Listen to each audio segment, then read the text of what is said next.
జై శ్రీ రాధాకృష్ణ. ఈరోజు రోటి పచ్చడిలో అప్పాలు తయారు చేస్తున్నాము.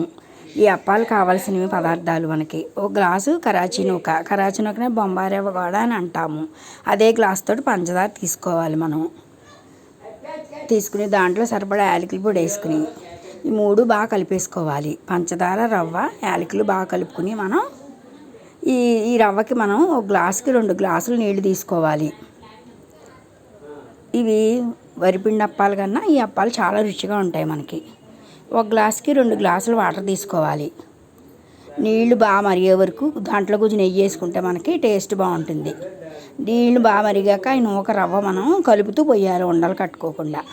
అలా అయితే మనకి సరిపడా వస్తుంది. అప్పాలు తయారు చేయడానికి సరిపడా చక్కగా ఉండలు కట్టకుండా బాగా వస్తాయి.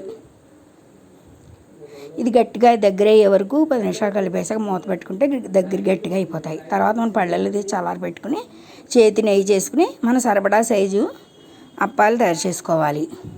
మనకు పెద్దగా వస్తే పెద్దగా చేసుకోవచ్చు, చిన్న సైజుగా వస్తే చిన్న సైజు చేసుకోవచ్చు.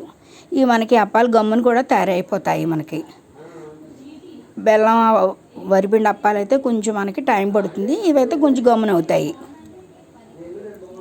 మనకి పంచదార మూలాన్ని గమ్మున కలర్ కూడా చాలా బాగా రెడ్ కలర్లో బాగా వస్తాయి. ఇవి మన గోల్డెన్ కలర్ వచ్చే వరకు వేపుకోవాలి.